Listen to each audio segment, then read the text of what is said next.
It's pretty special to have these moments when we're all coming in from different, and we're making our own constellation from different parts of the country. Awesome. Great. Well, please keep dropping it in, Connecticut. And we're just going to get started because we have a packed hour full of some awesome offerings. And so we're super grateful. So yeah, we just wanted to welcome you. Welcome to this webinar, this fourth webinar. We're super grateful to be here. And, you know, we wanted to make sure to take the opportunity to really focus our attention and our awareness on equity in the outdoor education sector and environmental justice and how those overlap and where they intersect and why they're crucially interconnected. And just that element of remembering that the work that we do as educators, no matter where you fall in that sector, whether it's administration or you're an informal educator or you're working in the classroom, that all of the work that we do is actually social justice work. We are servants of the public. We are doing work to uplift our community. And it's really important for us to keep that posture and that mindset and be able to make sure that we're educating ourselves and exposing ourselves to the information we need to be able to do the proper work needed for our communities and the nation. So I'm excited to welcome you on behalf of all of the beautiful organizations here. My name is Kizzy Hannibal Zolani, and I am the co-founder and a program manager of Rouse. We are a nationally based organization that is a nonprofit, and we serve high impact region hubs all across the country, from Sacramento and San Francisco to Houston to New York to DC. And we do work with K through 12 teachers. We're all about mobilizing this next generation to design a healthy, just, and thriving community for all. And we really focus on where intersection of sustainability, education come together. And some of the work that we do is we focus on professional learning.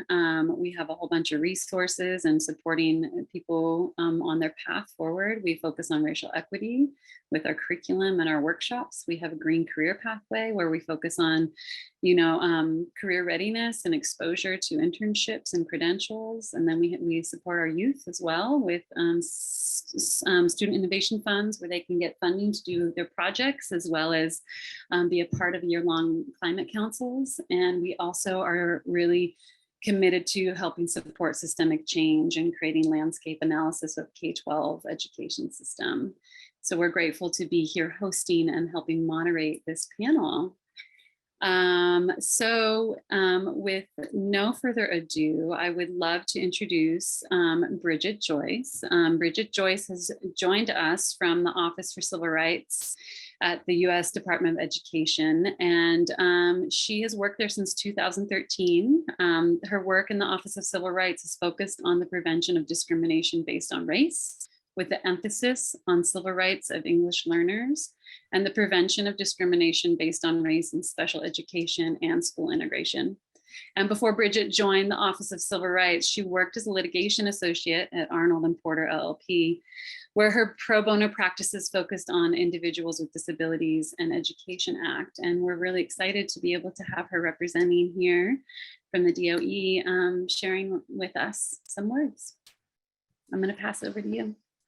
Thank you so much, Kizzy. The Department of Education is really excited to introduce this final webinar in this four-part series. And of course, the subject of today's webinar is equity in outdoor education and environmental justice. We are really encouraged by the important work that schools and districts are doing in this area in communities around the country. Unfortunately, I won't be able to stay for the entire hour, but I will share my email address in the chat in case follow-up questions about the Department of Education's work in this area come up later in the call. So first, I want to talk a little bit about what ED does to recognize schools and districts who are doing really innovative work in this area. So for more than a decade, the US Department of Education, which we refer to as ED, has recognized schools who are implementing promising school sustainability and environmental practices through our Green Ribbon School Recognition Program. So these honorees showed progress in three broad areas: reducing environmental impacts and costs, improving health and wellness, and teaching effective environmental and sustainability education. Ed has limited authority in the areas of school facilities and grounds and health and curriculum, but this initiative is one way that Ed highlights promising environmental and sustainability practices and resources that all schools can employ. Over 500 schools, districts, and post-secondary educational institutions have been recognized as Green Ribbon schools since 2012, which is when the program began. These schools have been honored for bringing green schoolyards, outdoor classrooms, garden cultivation, water quality monitoring, and stormwater management projects to students, as well as by improving access to safe and healthy learning environments. And in making our awards, Ed considers whether green schools are serving all students. Each year, 30 to 55% of honorees have served schools in which the majority of the student population is eligible for free and reduced price lunch. We ask that states ensure that at least one of their nominees meets this definition because we view green school practices as a tool that can be used to advance equal access to quality education for all students. So if you'd like to learn more about Ed's Green Ribbon Schools or to apply to your state education agency for its nomination to Ed, we recommend that you search Green Ribbon Schools on ed.gov, which is our website. And then to find more resources related to all three of our pillars, you can consult our Green Stride School Sustainability Resource Hub. And you'll find more webinars like this one on that website. It's www.greenstrides.org. And we'd love to lift up your school if you're doing work in all three areas of the award. So please reach out to your state education authorities to apply if that's the case. I also wanted to briefly discuss equity and access to outdoor learning opportunities. Ed views outdoor learning as an important educational tool. And one silver lining of the pandemic is that it's allowed us to highlight the value of outdoor learning. More schools have shifted toward outdoor learning for health and safety reasons and reaped the academic and health benefits of outdoor learning as a result. Access to nature, including fresh air, sunshine, green space, and complex interactive environments, such as gardens, forests, and wetlands, are fundamental to intellectual and social development, as well as increasing physical activity and hands-on learning. Outdoor learning is possible at all grade levels in both public and private schools, in urban, rural, and suburban locations, and moving outdoors is feasible in all climates across the United States, at least for portions of the day or part of the year. All children should have access to opportunities to learn outside in safe, green, and healthy spaces. And some schools are using green spaces intentionally to promote equity. Like 2022 EdGRS honoree, the school district of University City in Missouri, which incorporates its commitment to social emotional learning, trauma-informed practices, and racial equity in its garden-based outdoor learning curriculum. During the pandemic, government agencies and nonprofit organizations initiated policies and funding to support access to education and address new challenges brought by the pandemic. And one of these funding streams is the American Rescue or ARP Act. Ed encourages the use of ARP funds to support outdoor learning in our schools. These funds are designed to address the loss of instructional time through increased engagement. And what could be more engaging than active learning outdoors? ARP funds can also be used to address school facilities repairs or improvements that can reduce the risk of transmission of COVID-19 and support student health needs. That includes outdoor infrastructure. We are excited to see many districts invest in outdoor classroom spaces, as well as upgrading building systems for air quality and efficiency. Ed is also involved in numerous collaborative efforts with other federal agencies related to topics ranging from reducing lead levels in drinking water in schools to improving the energy efficiency of schools and increasing access to electric school buses to improve air quality. Our commitment to environmental justice is also demonstrated by our fiscal year 2023 proposal of a new Office of Infrastructure and Sustainability. That office would, among other duties, develop resources and assemble best practices on issues related to ensuring equitable access to healthy, educationally adequate, and environmentally and fiscally sustainable public school facilities and grounds. Thank you again for joining today, and thank you for inviting me to speak as well. I will turn it back over to Kizzy to introduce today's presenters. Thank you. Thank you so much, Bridget, for being here and for the work y'all are doing. I hope the wind stays in your sails. Just want to let the audience know that please address any questions you have in the chat.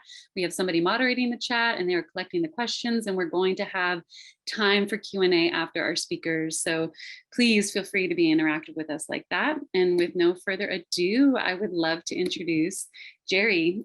Jerry Taylor is the Director of Diversity and Green Careers for Project Learning Tree. She leads the Career Pathways Programming and the Green Mentor Program, as well as the Green Jobs Employer Training efforts. Jerry will also support the Chief Sustainability and Diversity Officer and Diversity, Equity, Inclusion efforts across all the SFI pillars, and she is an experienced K-12 professional school counselor and has dedicated her professional life to connecting with youth and the resources and opportunities that should be available to them. So thank you, Jerry. Thank you. So today, a part of our discussion, one of the keys to providing equity across outdoor spaces is advancing the forest and conservation sector opportunities for our youth and making sure that they have a voice at the table when we're having these conversations. And that starts with career development. Next slide, please. Project Learning Tree is an initiative of Sustainable Forestry Initiative.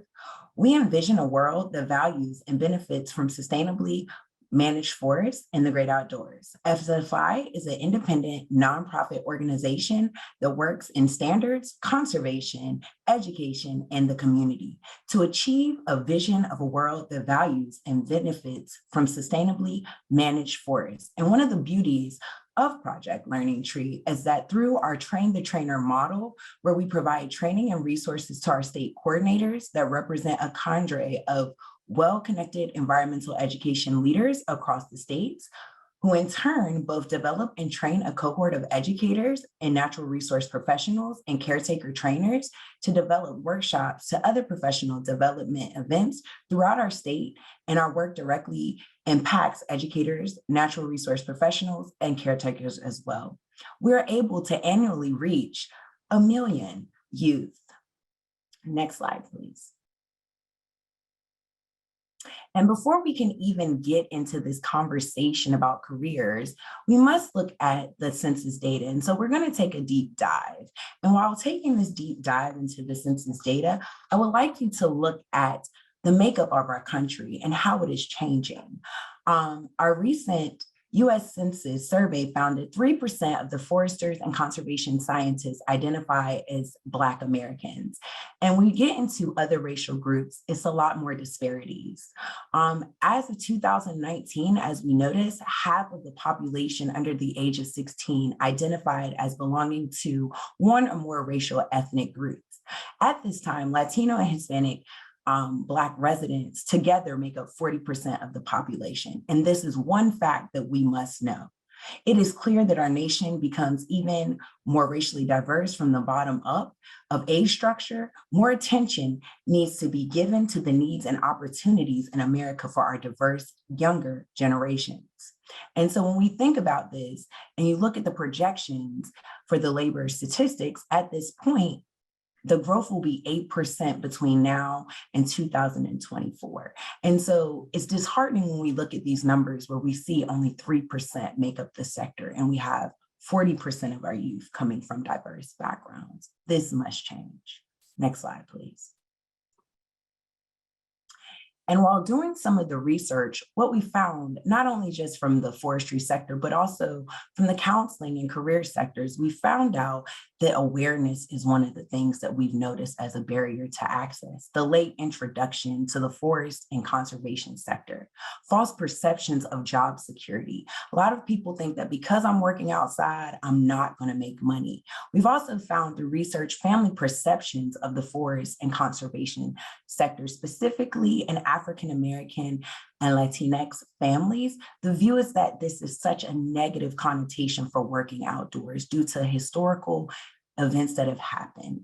We also know that there's a lack of academic skills, and it's not the fault of the children, it's just the fact that they don't have access. There's a loss of academics interest in academics, which we've noticed specifically for women in the sector in the age of 8th grade. They start to fall into societal norms. And in the counseling field, we talk about this under Godfreyson's theory of being circumscribed, what is based on what we're exposed to and societal changes. So we will find a career that is based on what we see.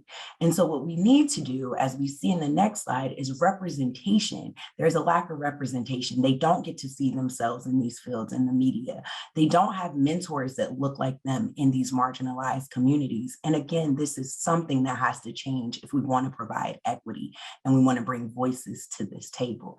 And so one of the things that I want to share while I was going to different schools to find out, hey, why are youth not going into this field? One of my students stated something very interesting to me. And I was like, hey, do you care about animals? Do you care about the outdoors? Do you see people that look like you in this field? And to all of those questions, it was no. And so when I asked why was it no, one of my students stated to me, why should I care about animals and the outdoors when my peers are dying? And so when I shared with this student that, do you know that trees in areas where there are higher tree coverage, there are lower suicide rates, there's so many benefits to our social emotional growth and learning. There's lower rates of depression. That student's whole world changed. And I was like, let's look at your neighborhood where you come from. What do you see? And one of the things she stated was there were no trees. There were no green spaces. And so it is our job to make sure that we create those spaces. Next slide, please. And so when we look at these numbers and just look at this statistic, we already know that there are disparities in this, in these different groups. So according to EPA, Black and African-American individuals are projected to face higher impacts of climate change compared to any other group. And so just think about that. What are we to do to make these changes for these youth? Next slide, please.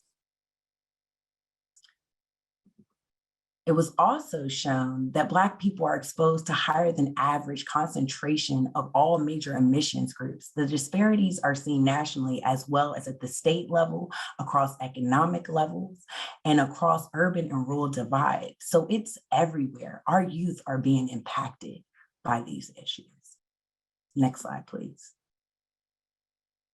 We also noticed that more than half of the people who live in close to hazardous waste are people of color, which means that people of color are more likely to die of environmental causes, such as lead poisoning, asthma, and other environmental harmful issues. And so that's why it's so important that we get our youth at this table and know about these issues so they can be a part of the solution. And the solution is getting them involved in STEM careers.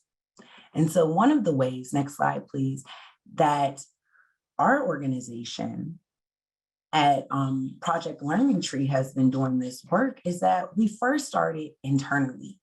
We started with looking at the sector. What's going on in the sector? What can we do in our hiring practices so that the current generation that is working here, we can build a culture for the future?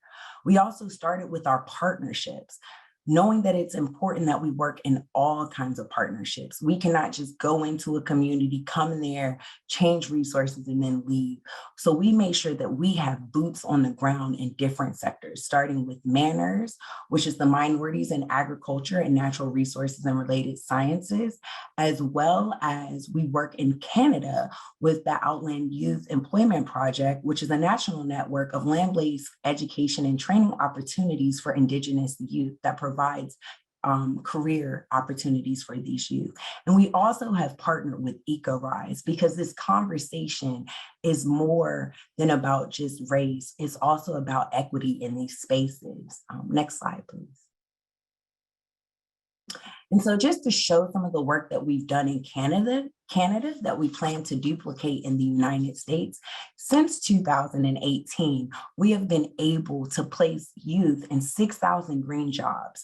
We've also had over 900 Indigenous youth, and we've been over multiple communities that we've been able to enter into these green job sectors. And what we've noticed is that 82% of the students that we have presented early on into these careers have now stayed in these careers. So we know that through mentorship, and we know that through job placement, that once they're there, it cultivates something in there where they want to stay. So they want these opportunities. So it's important that we continue to push for this.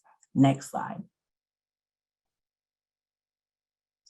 One of our major products and things that we do is, like we stated, we bring curriculum. And so we start with early exposure. That's one of the barriers.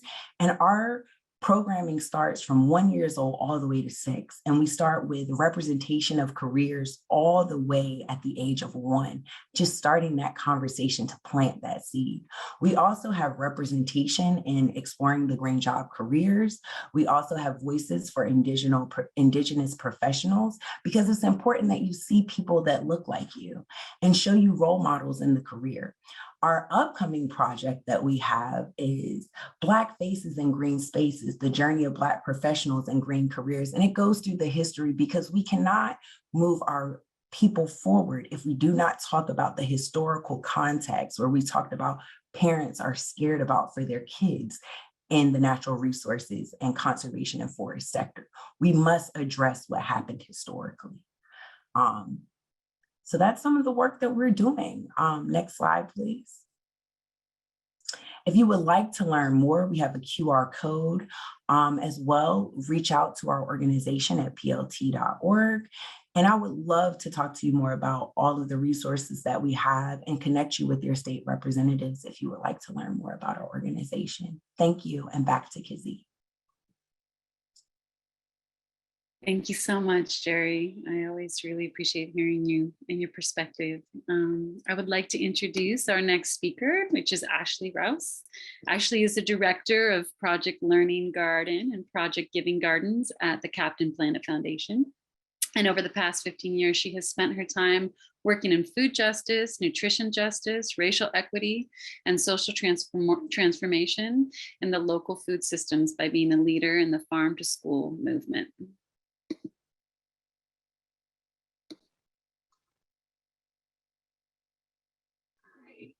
Hello, everyone.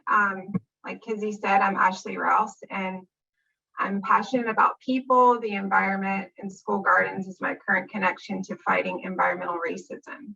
Next slide, please.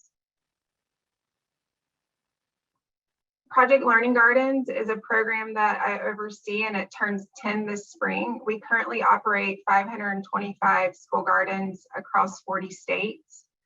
It's a holistic program that provides schools with the essential elements that they need to encourage teachers to use the school gardens as on-site learning laboratories, instructional spaces, connecting kids with their food origins and helping them develop palettes for fresh fruits and vegetables while cultivating their interests and affinities for natural systems.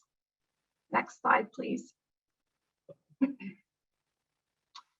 Project Giving Gardens was Captain Planet's response to COVID-19. We partnered with a local organization here in Atlanta called Foodwell Alliance to leverage our school partners in the Metro Atlanta area. We hired growers to plant, maintain, and harvest produce to be given back to students and families of the schools. In the first year, we grew a little over 100 pounds of produce that went directly back into the hands of students and families. And then last summer, we operated the program here in Atlanta, and we operated a pilot in the Bay Area with over 100 schools and 50 growers. We're now transitioning that program to a summer program to harness the summer break and summer growing season to cultivate, plant, and distribute produce to our 300 plus Atlanta school gardens. As we know, families that are hit the hardest by food insecurity and food access are just fueled by the impacts of systemic inequities, especially racial inequities. And that's something that many Georgians have been suffering under for generations. Food access and food insecurity are often overlooked as environmental injustice. Next slide, please. So we're here to talk about environmental justice, but the way that I see it is it's environmental racism. There are federal policies for decades that have segregated housing based on race, known as redlining, And it's the basis for why Black and Brown communities are exposed to 38% more polluted air and 75% more likely to live in communities that border a factory or a plant. Environmental justice, for those of you who may not be familiar with the term, goes a little bit like this. No community should be saddled with the environmental burdens and less environmental benefits than any other. We cannot have the conversation about environmental justice or climate change without taking into account how disproportionately it affects Black and Brown communities. What I've learned about power and privilege is knowing when you're taking up space and how to use your platform to invite voices that are often left out of the mainstream environmental movement. It's not just my voice or my story that matters. Next slide, please. Who's missing from this conversation? Youth. To me, I feel like youth should be at this table and they should be a part of the conversation. And the Captain Planet Foundation recently launched Planetary Alliance. It's a program designed to meet the unique needs and the demands of our Generation Z and Alpha as they continue to rise and face the challenges that the climate, that require climate action. Our youth have a lot to say about the future of the planet, and I think it's important to share their message in an honest way by always inviting them to the table. Ultimately, they are the future. The future of the planet is in their hands, and we need to offer that to them. Next slide, please. Youth learn the importance of community during the early years of elementary school. But if their community is riddled with litter, landfills, dilapidated homes, dirty waterways, how can they feel an appreciation or empowered to be a part of creating change? At the Captain Planet Foundation, our mission is to shift that power and engage our young people to be problem solvers of the planet, protectors, stewards, and a part of the change in the solution. Next slide. So I want to give gratitude and thanks and for the opportunity to share this space with you all. We are currently experiencing a shift and living in troubling times. And I'm reminded of how nature nurtures us with its fractal patterns that repeat and align with the work that we're all doing collectively, locally, nationally, and across the universe, that every small action that we do to cultivate justice makes a difference. Thank you.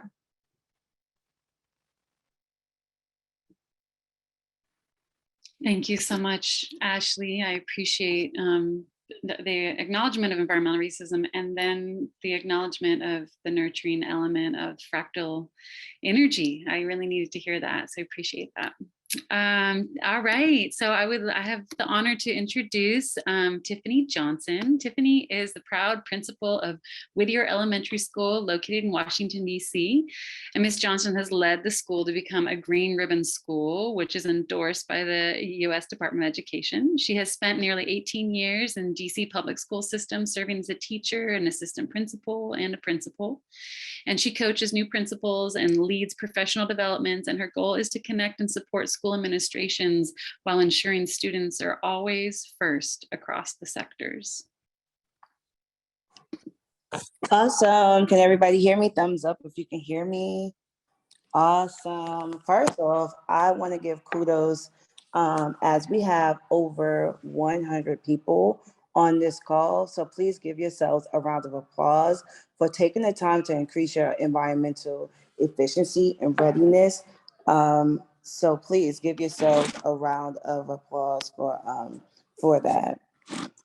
Again, my name is Tiffany Johnson, and I am the proud principal of Whittier Elementary School. We are one of the few STEM elementary schools here in Washington, D.C. At Whittier, we serve over 80% of students who receive free and reduced lunch. My greatest joy has been leading a school community of innovators. So I'm super excited to share my stimulating journey with you. Next slide, please. As I go through my presentation, I'm going to share my process, which is the road to green. Not only becoming a green ribbon school, but really caring about the earth that we live on. Next slide, please. So Okay, my slide's a little mixed up here. So our focus at our school is urban sustainability. Our goal is to make sure that we promote efficient use of our natural habitats through the establishment of agricultural footprints while improving our school community. We have leveraged several partnerships with our school-based community organization that complement our desire to create systems and sustainable practices for our school community. And what that means to us is that making sure that we teach our families how to grow their own food, whether they live in a house or apartment, they should always have access to healthy foods as well too. We always want to make sure that we're combating food insecurity. I can just think about one of my experience going to a neighborhood supermarket here and witnessing the lack of healthy food choices for our students, whether the fruits was outdated or things were, expired. Our students should never have to experience such things as this in their own school community. That's why it's important for me to strategize ways that I can cultivate food security for my students, but also cultivate a love for healthy food for all of my students. Next slide, please. So my alignment with my vision starts with my partnerships with Food Prints and Outteach, right? So Fresh Farm Food Prints works with my students during the school day and through an after school program. The partnership with Fresh Farm Food Prints cultivate the five pillars of urban sustainability, which is availability, accessibility, attractiveness, affordability, and awareness of sustainable options as well too. And they also teach students how to have healthy food habits. Students of all cognitive levels are able to access this programming here at the school and benefit from the sensory activities during the preparation. And this helps us reduce the gap through availability and nutritious meals and snacks as well. And our students get to learn how to love uncommon food that they may not experience at home and introduce them to their families and their household and create an appreciation of other cultures as well. Our partnership with Outteach allows teachers to be trained on our outdoor gardening and learning experiences as well too.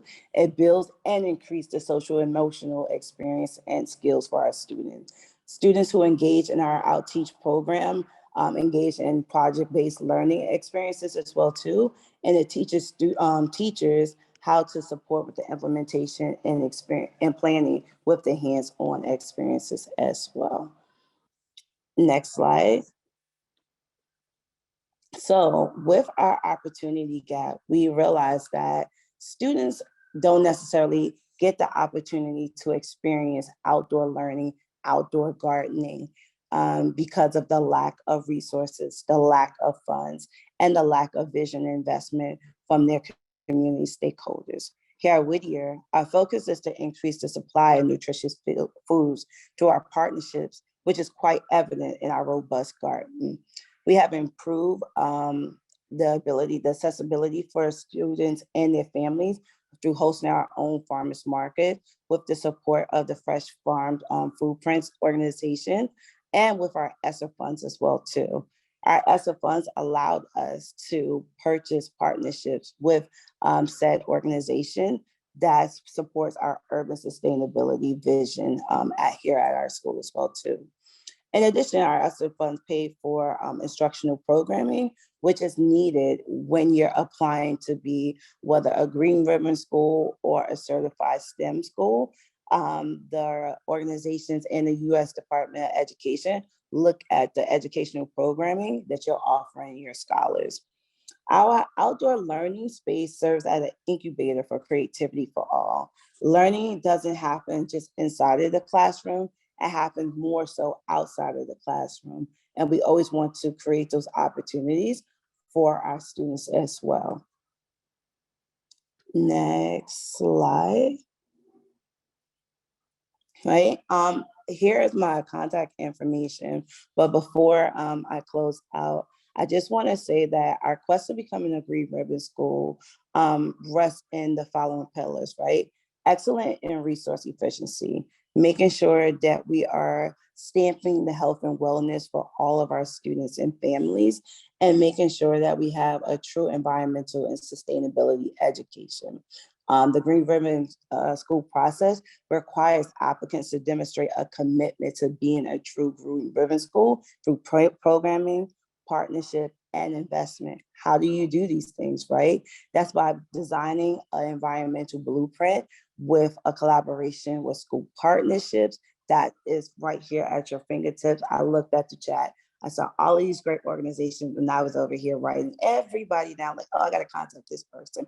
Oh, this is, somebody I need to collaborate with. And that's what you have to do. Your vision should match your budget, and your budget should match your vision. So if you feel like you are here for a green ribbon, a green school efficiency or environmental equity, making sure that that vision is married to your partnerships and your investment, and making sure that students have access to all things, right? And one of the things that we know for sure with students who are in impoverished neighborhoods is food security. And our goal is to make sure that we have access to all of the healthy foods. And these organizations like Outteach and Fresh Farm Foodprints will definitely mirror those visions that you have for your school community. Here you have me here with my darling students. Of course, I go through these hair phases. One picture is black hair, and the next one is blonde. You will never know what's going to happen next week. It might be green because I'm celebrating Green Ribbon School. But you are welcome to contact me at tiffany.johnson3@k12.dc.gov. And of course, I'm on Twitter at Principal TJ. If anybody have any questions, feel free to drop them in the chat, and I'll be here to answer. Thank you. Back to you, Kizzy. Thank you, Tiffany. Thank you for your impactful leadership that extends way beyond, just the school community.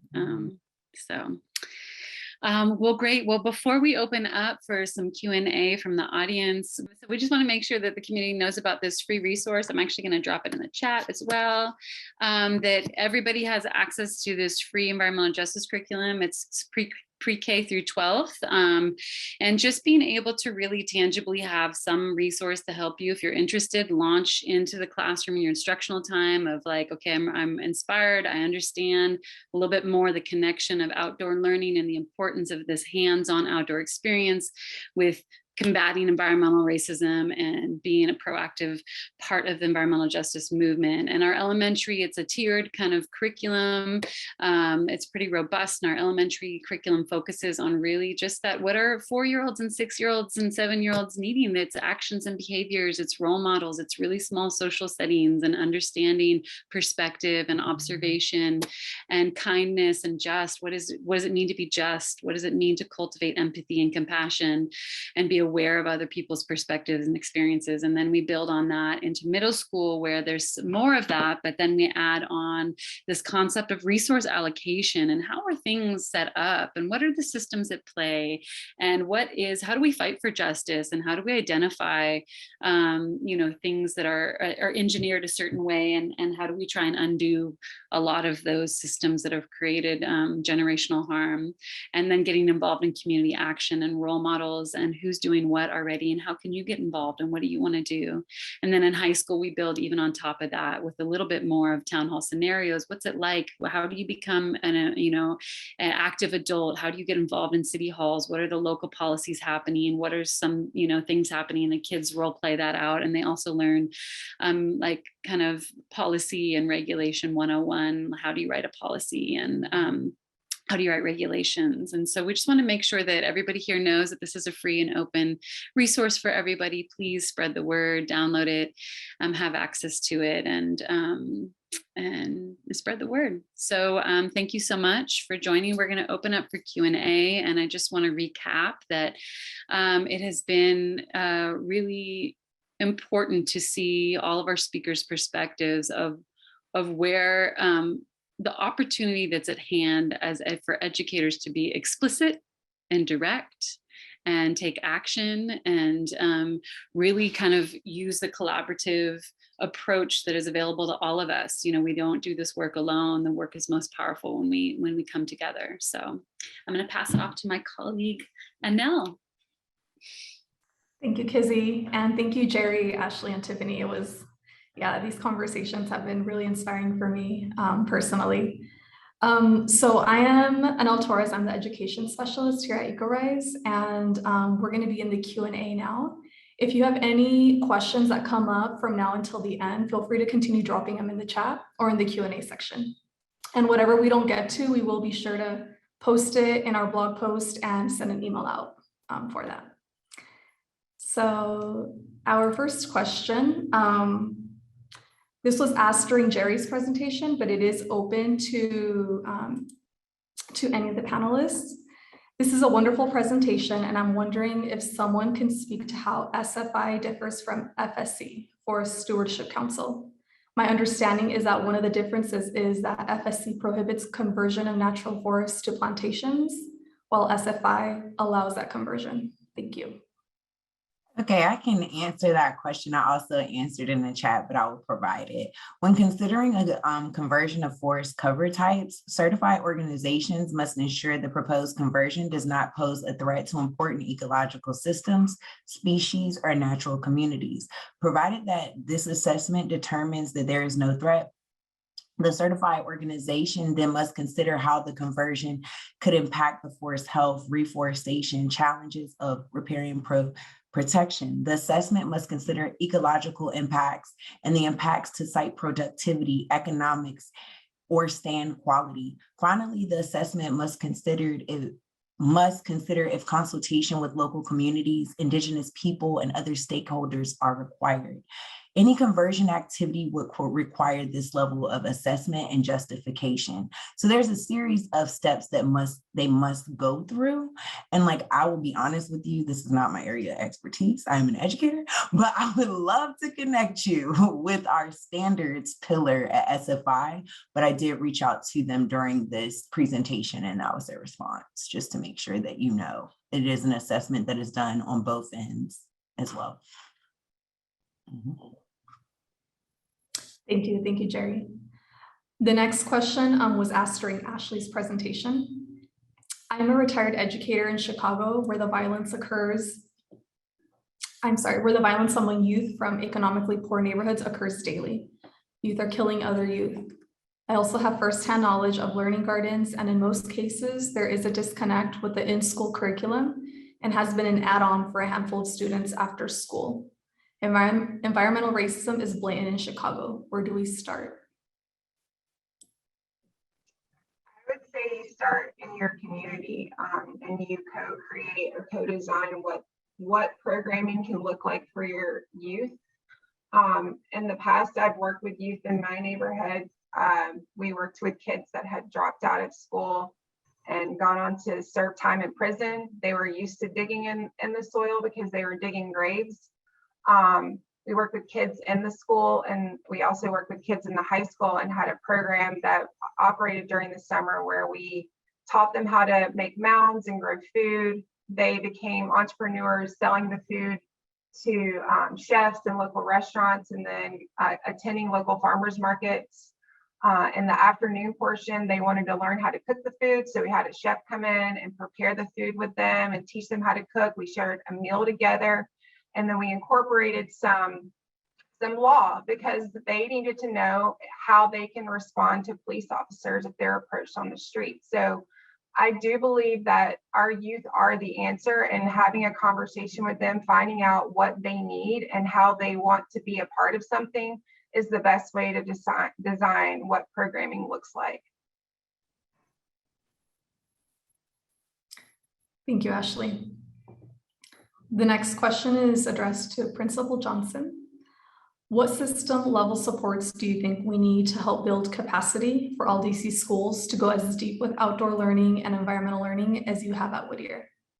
Do you think it's funding for partners, more infrastructure, training for school leaders? In other words, what should we prioritize when advocating? Great question. I would say definitely establish a green team, right? Having a team of stakeholders who understand the mission and vision, who can support with the advocacy for programming and funding, and then really identifying those partnerships that's really going to be more in alignment with your mission and vision of your school as it relates to whatever vision you have for your school stimulate, right? And then then seek out the funding for it, because if your vision is misaligned and you don't have a team that's going to help see this thing through, then it's not going to work. You're just getting funding, but you're not going to really embody really what you're trying to do. I know, for example, at Whittier, we went through a STEM certification process, and one of the indicators were like, do you have a team of people? But the team of people just couldn't be the teachers and the principal, because the work can't just live with me. This is a community thing. So I had to like partner with my community, like get my parents and get some students and get some local school businesses to come in and invest. Like, this is what we're going to do. We said we're going to have a composting station outside of the school. We need you guys to support this. And how do you support this? Is by doing this. We said we're going to have a farmers market. This is what we need from the community to help support this. But first thing is establishing a team so that the work can live outside of the leader, and that everybody is buying into what you're trying to do. And then identifying those partnerships that's in alignment to what you're trying to do. And then move forward with like the grant writing and seeking the funding. And most of the time, if you find that partner, I'll tell you, Claire's Day, Fresh Farm Footprints has been the best school partner, as well as Outteach, because they will help you find funding. So if you find the partnership that's in alignment to your school vision, the partners are going to really help you secure funding to move forward with what you're trying to do. Thank you, Principal Johnson. This next question is open to any of the panelists. How are school cafeterias involved in offering fresh food? Is the DOE improving the food quality that is served at the schools?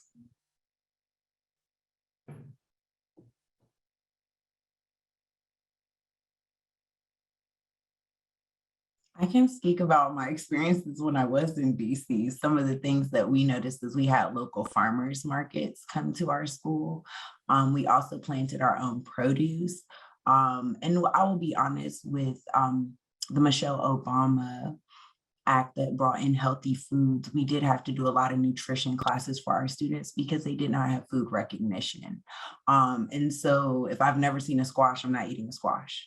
If I've only seen something canned, my students were not eating regular apples. So a lot of the things that we did at my school, and I can only speak about my school, we made sure that we worked with University of Maryland and their public health department to have these lessons for our students to learn the different food and provide them, and with local nutritionists, other organizations like Mary Center, to also help our parents as well understand the benefits of nutritious meals. And that also increased the number of families that were actually eating the foods at our school, as well as providing weekend options with healthy food based on some of our local community projects with local farmers markets. But that was honestly done not really through the school system. That was more of a project based on our counseling team, because we knew without healthy food, they were not going to be able to achieve. So that was just one of my school's initiatives. I can't speak to like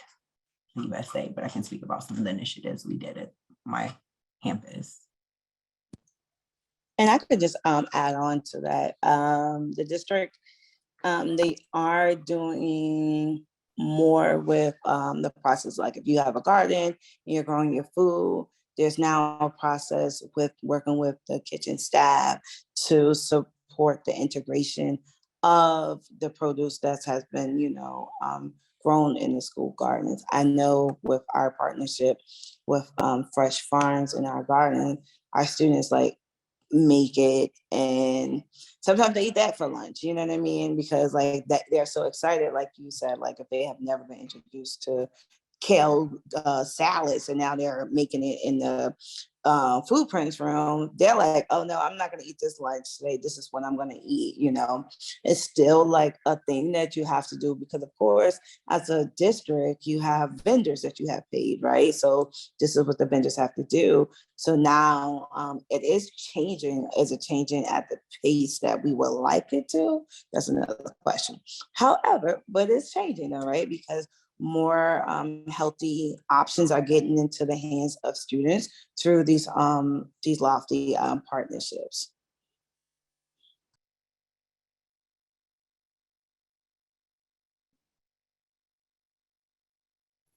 Thank you. This next question should start when getting started on equity work.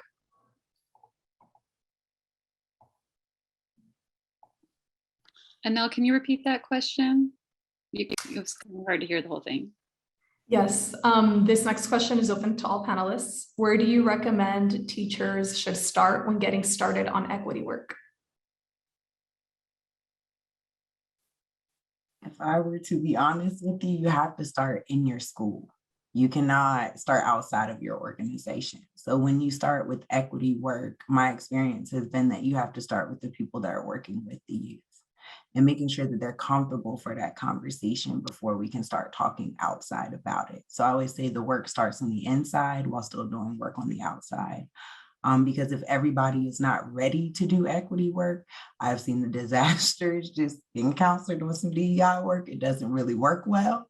So it definitely say starting with your, you can start it. I mean, we're at the organizations we started having the conversation at board level. And that meant changing up our board, making sure the board of the school was diverse, making sure that the people that were in leadership were diverse, and then starting to have those conversations there with staff. Because if you're not comfortable, it can be traumatic for the youth that you serve. So just making sure that you start internally would be what I would say.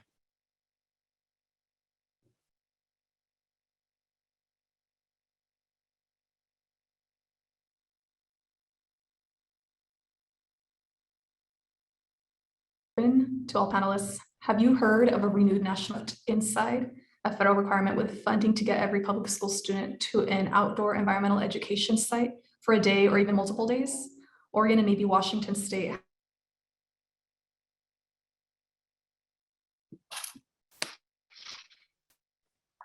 I haven't About this at a national level, if so, how can you support it? Could you guys hear that? Okay, and now I think your internet's breaking up a little bit. I'll just repeat the question. It's, have you heard of a renewed national effort for No Child Left Inside? And it's a federal requirement with funding to get every public school student to an outdoor environmental education site for a day or even multiple days. Oregon and maybe Washington State have state laws that require this. Are you hearing about this at a national level? If so, how can we support it?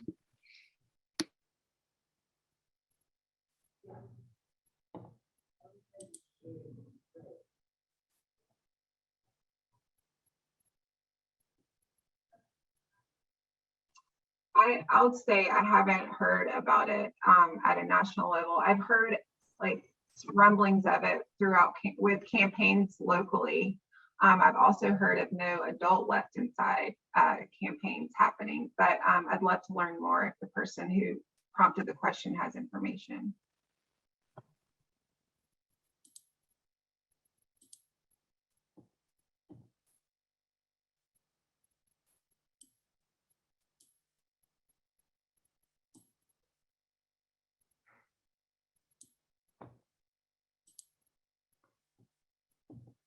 Sorry about that. Let me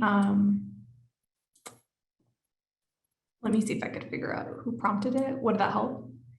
I think it was Karen. Maybe she dropped something in the chat. Karen Wood. Okay. I clicked on the link. Thank you. So if that individual would like to provide a little more information, we could definitely.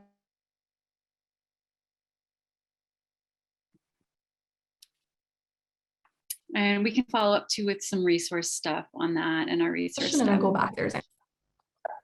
Sounds good. I'll move on to the next question. Are you able to hear me well, Kizzy? No, you're kind of breaking up and freezing here and there. Okay, I think we have just one more question about the ecotherapy. You want to try it? And if you freeze up again, I'll hop in. yes, I'll do Okay. one more. So also open to all panelists. Can you speak to the importance of ecotherapy and to overcome barriers that urban schools face in regards to access to green spaces?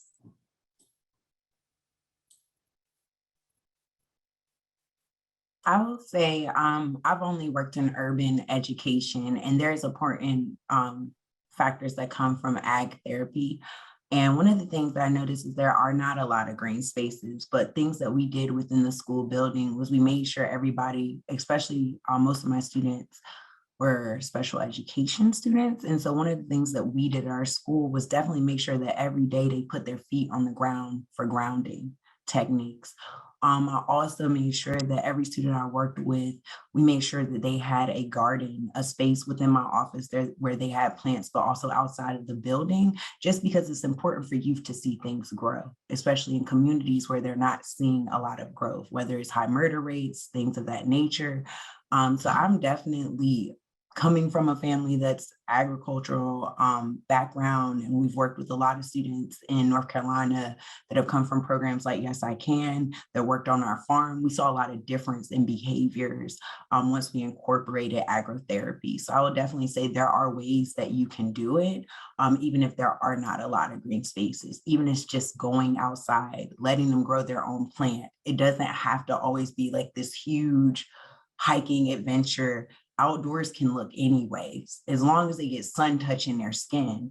Those are things that can bring up your energy, that can build the momentum. Smelling lemongrass changes your whole energy. So there's little things that you can do in your classroom that may not require outdoor space. So I think we have to think outside of the box, specifically in urban environments, of how you can present the outdoors even inside of the class. So I think that's one of the ways I had to do it. And I like to chime in. I know for us, for the winter months, it was kind of hard because it's so cold outside. So what we did was we wrote a grant to get more plants and greenery inside of the school so that it gives that, nature vibe for our students and our staff members. Recently, we just created a courtyard for our teachers so that they have a place for them to just go out and decompress and just reap the benefits of nature as well too. And for our students, now that it's getting warmer outside, not only are they like doing the garden, they're doing like miniature hikes because in the front yard is like hilly. But also we have 2 teachers who's now like outside doing yoga with the students before they transition back into the school building. So we are definitely, reaping the benefits of ecotherapy as well here at the school. Wow, I love that. Thank you both for sharing that.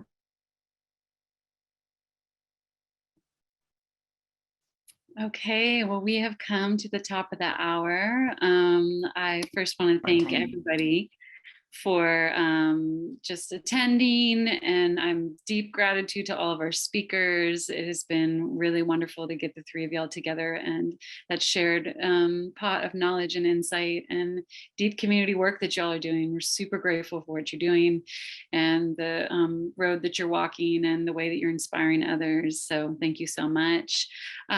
For all of those in attendance, we just want to make sure that you will receive a link to the blog post with the video recording, with the Q&A questions and any resources that all the speakers have shared, along with a webinar survey that covers all 4 webinars in the outdoor learning series. So please keep your eyes peeled for that. Please reach out to everybody, stay connected. It's really important that we keep the winds in our sails and we keep the momentum going, and we continue to collaborate so we're not all shouldering it individually. So big gratitude to everybody, and thank you so much for joining us.